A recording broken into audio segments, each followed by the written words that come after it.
Hi ಎಲ್ಲರಿಗೂ ನಮಸ್ತೆ. ಕೆಲವೊಬ್ಬರಿಗೆ ತುಂಬಾ ಪಿಂಪಲ್ ಆಗಿರುತ್ತೆ, ಇಲ್ಲ ಬಂಗು ಕಲೆ ಆಗಿರುತ್ತೆ. ಅಂಥವರು ತುಂಬಾ ಮನೆಮದ್ದು ಮಾಡಿರ್ತೀರಲ್ವ. ಇದು ಒಂದನ್ನು ಟ್ರೈ ಮಾಡಿ ನೀವು. 2 ವಾರಗಳಲ್ಲಿ ನಿಮಗೆ ಪಕ್ಕಾ ರಿಸಲ್ಟ್ ಸಿಗುತ್ತೆ. ಮುಖದಲ್ಲಿ ಕಪ್ಪು ಕಲೆಗಳಾಗಲಿ, ಇಲ್ಲ ಪಿಂಪಲ್ ಕಲೆ ಮತ್ತು ಬಂಗು ಕಲೆ ಯಾವುದೇ ಇದ್ರೂ 100% ನಿಮಗೆ ಇದರಿಂದ ರಿಸಲ್ಟ್ ಸಿಗುತ್ತೆ. ಇದಕ್ಕೆ ಒಂದು ಜಾಯಿಕಾಯಿ ತೊಗೊಂಡಿದ್ದೀನಿ, ಅದ್ರ ಜೊತೆ ಹನಿ. ಇದನ್ನು ನೀವು ಹಚ್ಚೋದ್ರಿಂದ ನಿಮಗೆ ಪಿಂಪಲ್ ಕಲೆಗಳು ಕೂಡ ಹೋಗುತ್ತೆ. ಬ್ಲ್ಯಾಕ್ ಕಲೆ ಆಗಿರುತ್ತಲ್ಲ, ಹಾಗೆ ತುಂಬ ಜನಕ್ಕೆ ಟೆನ್ಷನ್ನು. ಬಂಗು ಕಲೆ ಆದರೆ, ಇಲ್ಲ ಪಿಂಪಲ್ ಆದರೆ, ಯಾವುದೋ ಒಂದು ಫಂಕ್ಷನ್ಗೆ ಅಟೆಂಡ್ ಮಾಡಬೇಕು ಅಂದರೂ ಮುಜುಗರ ಅನಿಸುತ್ತೆ. ಯಾಕಂದರೆ ಬಂದವರು ನಿಮ್ಮ ಆರೋಗ್ಯ ಕ್ಷೇಮ ವಿಚಾರಿಸ್ತಾರೋ ಬಿಡ್ತಾರೋ ಗೊತ್ತಿಲ್ಲ. ಏನು ಮುಖ ನೋಡ್ಕೊಂಡು ಏನು ಹಿಂಗಾಗ್ಬಿಟ್ಟಿದೆ ಮುಖ, ಅದ್ರ ಬಗ್ಗೆನೇ ಇರ್ತಾರೆ. ಅದರಿಂದ ನಮಗೆ ತುಂಬಾ ಹೆಸಿಟೇಷನ್ ಆಗುತ್ತೆ. ಏನಿದ್ರೂ ಪರವಾಗಿಲ್ಲ, ಎಲ್ಲರೂ ಕೇಳೋದೇ ಅದು, ಏನಾಯಿತು ಮುಖ, ಏನು ಮಾಡಿಕೊಂಡೆ, ಇಂಥದ್ದನ್ನೇ ಹೇಳ್ತಿರ್ತಾರಲ್ಲ. ಅಂಥವ್ರಿಗೆಲ್ಲ ಹೆಂಗೆ ಅನಿಸ್ತಿರುತ್ತೆ ಅಂದರೆ, ತುಂಬಾ ಮನೆಮದ್ದು ಮಾಡಿರ್ತೀರ, ಇಲ್ಲ ಅಂದರೆ ಯಾವುದೋ ಕ್ರೀಮ್ ಹಚ್ಚಿರ್ತೀರ, ಯಾವುದ್ರಲ್ಲೂ ರಿಸಲ್ಟ್ ಸಿಕ್ಕಿಲ್ಲ ಅಂದರೆ ನಿಮಗೆ ಈ ಜಾಯಿಕಾಯಿ ಇದರಲ್ಲಿ ನಿಮಗೆ ಪಕ್ಕಾ ರಿಸಲ್ಟ್ ಸಿಕ್ಕೇ ಸಿಗುತ್ತೆ. ಜಾಯಿಕಾಯಿನ ನೀವು 1 ಸ್ಪೂನ್ ಆಗುವಷ್ಟು ಹನಿ ಹಾಕ್ಬಿಟ್ಟು, ಜೇನುತುಪ್ಪನ ಹಾಕ್ಬಿಟ್ಟು ಚೆನ್ನಾಗಿ ತೇಯ್ಕೊಳ್ಳಿ. ಜಾಯಿಕಾಯಿನ ಹಾಗೆ ಅಪ್ಲೈ ಮಾಡ್ಬೋದು. ಅದು ಸಖತ್ ಒಂಥರ ಸುಡು ಅನುಭವ ಆಗುತ್ತೆ, ಉರಿಯುತ್ತೆ ಸ್ಕಿನ್ನು. ಅದರಿಂದ ನಿಮಗೆ ಸ್ಕಿನ್ ಸ್ವಲ್ಪ ಬರ್ನ್ ಆದಂಗೆ ಅನಿಸ್ಬೋದು. ಅದಕ್ಕೆ ಹನಿ ಮತ್ತು ಅದ್ರ ಜೊತೆ ಸ್ವಲ್ಪ ಹಾಲನ್ನು ಹಾಕಿಬಿಟ್ಟು ಜಾಯಿಕಾಯಿನ ತೇಯ್ಕೊಳ್ಳಿ. ಇದರಿಂದ ನಿಮಗೆ ಸ್ಕಿನ್ಗೆ ಏನೂ ಎಫೆಕ್ಟ್ ಆಗೋಲ್ಲ. ಕೆಲವೊಬ್ಬರು ಸೆನ್ಸಿಟಿವ್ ಸ್ಕಿನ್ ಆಗಿರ್ತೀರ, ಅವ್ರಿಗೆ ಜಾಯಿಕಾಯಿನ ಡೈರೆಕ್ಟ್ ಅಪ್ಲೈ ಮಾಡೋದ್ರಿಂದ ಸ್ವಲ್ಪ ಸ್ಕಿನ್ಗೆ ಅಲರ್ಜಿ ಆಗಬಹುದು. ಅದಕ್ಕೋಸ್ಕರ ಇದನ್ನು ಹಾಕಬೇಕು. ಇದನ್ನು ನೀವು ವಾರದಲ್ಲಿ 2ರಿಂದ 3 ಸಲ ಮಾಡಬೇಕು. ಇಲ್ಲ ವೀಕಲ್ಲಿ 2 ದಿನ ಬಿಟ್ಟು ಮಾಡ್ಕೊಳ್ಳಿ. ಪಕ್ಕಾ ರಿಸಲ್ಟ್ ಸಿಗುತ್ತೆ. ಇದು ನಿಮಗೆ ಬಂಗಿರೋರಿಗೆ ಇದು ತುಂಬ ಯೂಸ್ ಆಗುತ್ತೆ. ಇದನ್ನು ಹಚ್ತಾ ನೀವೇ ಕ್ರಮೇಣ ರಿಸಲ್ಟ್ನ ನೋಡ್ತೀರಾ. ಇನ್ನು ಕ್ರೀಮ್ಗಳನ್ನ ಚೇಂಜ್ ಮಾಡೋಕ್ಕೆ ಹೋಗಬೇಡಿ ಯಾರೂ. ಯಾರೋ ಒಬ್ರು ಹೇಳಿದ್ರು ಅಂದ್ಕೊಂಡು ತುಂಬ ಕ್ರೀಮ್ ಚೇಂಜ್ ಮಾಡ್ತೀರಾ, ಅದು ತಪ್ಪು. ಹಾಗೆ ಆಯಿಲಿ ಸ್ಕಿನ್ ಇರೋರಿಗೆ ಒಂದು ಟಿಪ್ಸ್ ಹೇಳ್ತೀನಿ. ತುಂಬ ಆಯಿಲಿ ಸ್ಕಿನ್ ಇರೋರಿಗೆ, ಅದಕ್ಕೂ ಮೊದಲು ನೋಡಿ, ಇವಾಗ ನಾನು ತೇಯ್ಕೊಂಡಿದ್ದೀನಿ.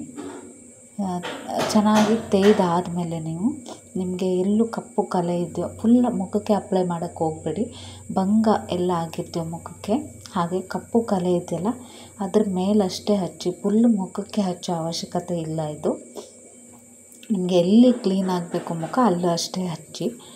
ಅದಾದಮೇಲೆ ಅದನ್ನು ನೈಟ್ ಹಚ್ಚಿಬಿಟ್ಟು ಬೆಳಿಗ್ಗೆ ವಾಶ್ ಮಾಡಿ, ಆಮೇಲೆ ಬೆಳಿಗ್ಗೆ ಎದ್ದ ತಕ್ಷಣ ಇದನ್ನು ಮಾಡಿ. ಅದ್ರ ಜೊತೆ 2 ಸ್ಪೂನ್ ಕಡಲೆ ಹಿಟ್ಟು ತೊಗೊಂಡಿದ್ದೀನಿ.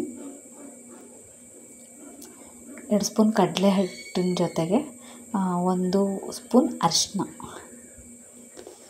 ಹಾಗೆ 1-2 ಸ್ಪೂನ್ ಆಗೋಷ್ಟು ನಿಮಗೆ ಅದು ಪೇಸ್ಟ್ ಮಾಡೋಕ್ಕೆ ಎಷ್ಟು ಬೇಕೋ ಅಷ್ಟು ಮೊಸರನ್ನ ಸೇರಿಸ್ಕೊಂಡು ಚೆನ್ನಾಗಿ ಮಿಕ್ಸ್ ಮಾಡಿಕೊಂಡು, ಇದು ಕೂಡ ಅಷ್ಟೇ ಬೆಳಿಗ್ಗೆ ಟೈಮು ನೀವು ಎದ್ದ ತಕ್ಷಣ ಇದನ್ನು ಅಪ್ಲೈ ಮಾಡಿಕೊಂಡು ಅದು ಒಣಗಿದ ಮೇಲೆ, ಡ್ರೈ ಆದಮೇಲೆ ವಾಶ್ ಮಾಡಿ.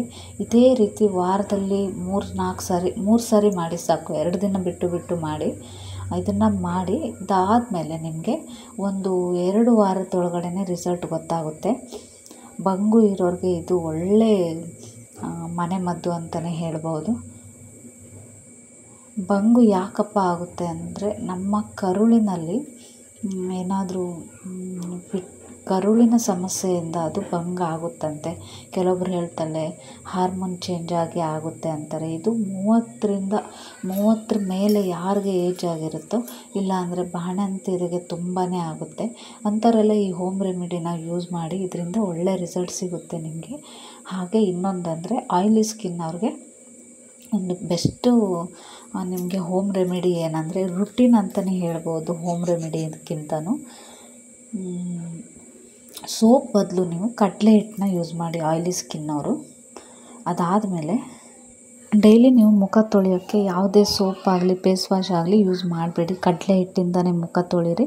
ಹಾಗೆ ಜೇನುತುಪ್ಪ ಹಚ್ಚಿ ಅದಾದಮೇಲೆ ಮುಖ ತೊಳಿರಿ. ಇಲ್ಲ ಅರಿಶಿನ ಜೇನುತುಪ್ಪ ಹಾಕಿಬಿಟ್ಟು ನೀವು ಅರ್ಧ ಗಂಟೆ ಮುಖನ ಹಚ್ಕೊಂಡ್ಬಿಟ್ಟು ವಾಶ್ ಮಾಡ್ಬೋದು. ಮೊಟ್ಟೆ ಬಿಳಿ ಭಾಗ ಇರುತ್ತಲ್ವ ಅದನ್ನು ಹಚ್ಬಿಟ್ಟು ಒಂದು ಅರ್ಧ ಗಂಟೆ ಅಷ್ಟು ಕಾಲ ಒಣಗಕ್ಬಿಟ್ಟು ಆಮೇಲೆ ವಾಶ್ ಮಾಡ್ಬೋದು. ಮತ್ತು ಪಿಂಪಲ್ ಇರೋರು ಕೂಡ ಅಷ್ಟೇ, ಮೊಟ್ಟೆ ಬಿಳಿ ಭಾಗ ಇರುತ್ತಲ್ವ ಅದಕ್ಕೆ ಸ್ವಲ್ಪ ನಿಂಬೆ ರಸ ಹಾಕಿಬಿಟ್ಟು ಹಚ್ಕೊಂಡು ಅರ್ಧ ಗಂಟೆ ಬಿಟ್ಟು ಮುಖ ತೊಳೆದ್ರೆ ನಿಮಗೆ ಪಿಂಪಲ್ಗಳು ಕಡಿಮೆ ಆಗುತ್ತೆ. ಆಯಿಲಿ ಸ್ಕಿನ್ ಅವ್ರಿಗೆ ತುಂಬಾ ಪಿಂಪಲ್ ಆಗುತ್ತೆ, ಅಂಥವ್ರಿಗೋಸ್ಕರ ಈ ಟಿಪ್ಸು. ಹಾಗೆ ಬಾದಾಮಿನ ತೆಗೆದುಬಿಟ್ಟು ಅದಕ್ಕೆ ಜೇನುತುಪ್ಪ ಮಿಕ್ಸ್ ಮಾಡಿಕೊಂಡು ಮುಖಕ್ಕೆ ಹಚ್ಚಿದ್ರೂ ಕೂಡ ಆಯಿಲಿ ಸ್ಕಿನ್ ಅವರು ಪಿಂಪಲ್ನ ಅವಾಯ್ಡ್ ಮಾಡ್ಕೋಬೋದು. ಹಾಗೆ ಇದಿಷ್ಟು ಹೇಳಿರೋ ನಿಮಗೆ ಟಿಪ್ಸ್ ಇಷ್ಟ ಆದರೆ ಒಂದು ಲೈಕ್ ಹಾಗೆ ಸಬ್ಸ್ಕ್ರೈಬ್ ಮಾಡೋದನ್ನ ಮರಿಬೇಡಿ ಅಂತ ಹೇಳ್ತಾ ಮತ್ತೆ ಹೊಸ ಟಿಪ್ಸ್ನೊಂದಿಗೆ ಮತ್ತೆ ಬರ್ತೀನಿ. ಅಲ್ಲಿ ತನಕ ಬಾಯ್, ಟೇಕ್ ಕೇರ್.